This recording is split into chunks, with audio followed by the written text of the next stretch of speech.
Assalamualaikum dan salam sejahtera pelajar yang cikgu kasihi. Untuk video kali ini, cikgu akan berkongsi satu topik yang sangat penting dan menarik, iaitu bab 8, Membina Kemakmuran Negara. Topik ini berkait dengan topik yang telah kamu pelajari sebelum ini, di mana topik ini membincangkan tentang usaha kerajaan untuk mewujudkan kesejahteraan rakyat dan kemakmuran negara. Di dalam topik ini, beberapa subtopik penting yang perlu kamu tahu dan fahami, antaranya dasar pembentukan DEB, pelaksanaan DEB, pembentukan DPN, pelaksanaan DPN, dan pencapaian DEB dan DPN. Anak-anak pelajar yang dikasihi, apakah maksud DEB dan DPN? Ya, DEB ialah dasar ekonomi baru, manakala DPN ialah dasar pembangunan nasional. 8.1 Pembentukan dasar ekonomi baru. DEB merupakan dasar yang dilaksanakan dalam tempoh 20 tahun, yang mana DEB dilancarkan melalui rangka rancangan jangka panjang pertama RRJP1. Di bawah RRJP1 terdapat 4 rangka rancangan jangka pendek, iaitu Rancangan Malaysia Kedua, Rancangan Malaysia Ketiga, Rancangan Malaysia Keempat dan Rancangan Malaysia Kelima. DEB ialah rancangan pembangunan ekonomi dan perpaduan negara yang mana bertujuan untuk memulihkan ketidakseimbangan sosial ekonomi yang wujud antara kaum, wilayah dan kawasan dalam wilayah yang sama. Bagaimana DEB boleh terbentuk?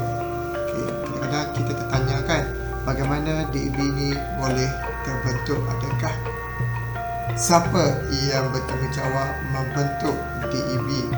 So, video kali ini kita akan tahulah bagaimana DEB boleh terbentuk.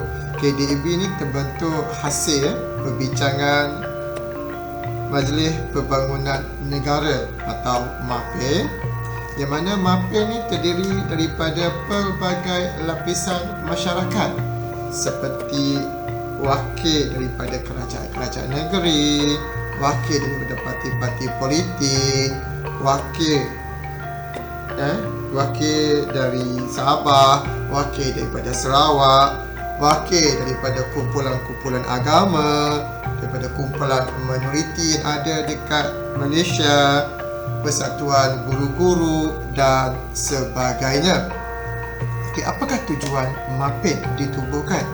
MAPE ni ditubuhkan adalah untuk membentuk garis panduan bagi mewujudkan kerjasama antara kaum dan juga integrasi nasional, supaya kita dapat membentuk identiti negara kita sendiri.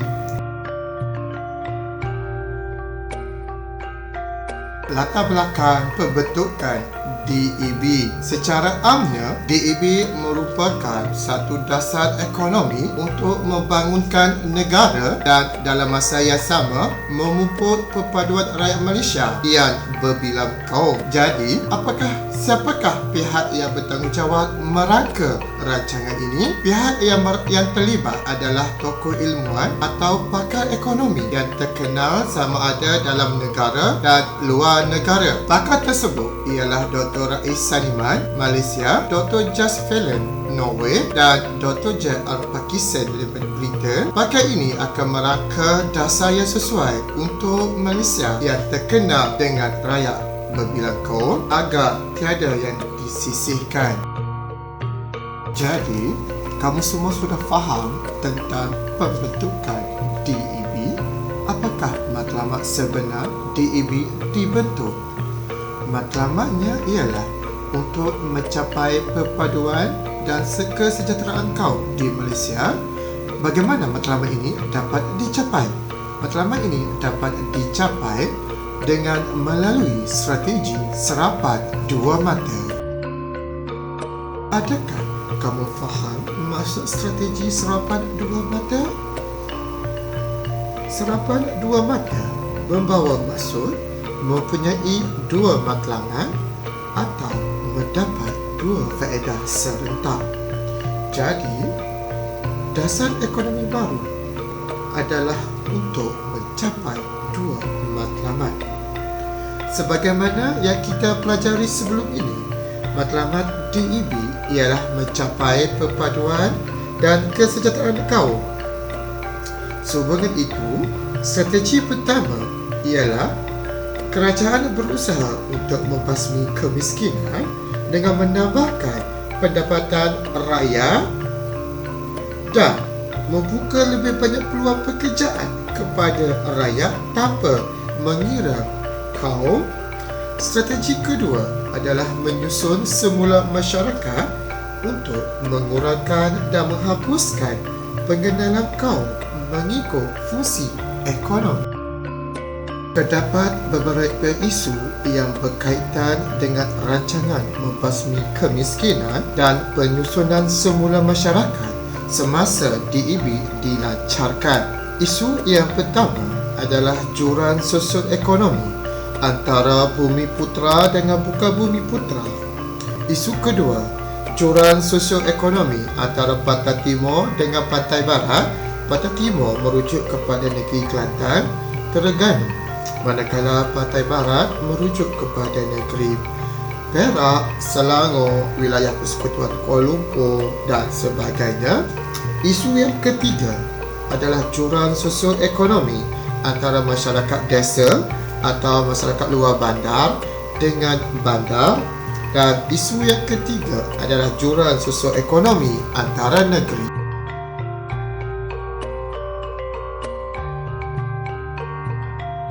Rumusan dasar ekonomi negara yang dibentuk adalah untuk memastikan pembangunan yang seimbang dan sesuai dengan iklim masyarakat Malaysia yang berbilang kaum.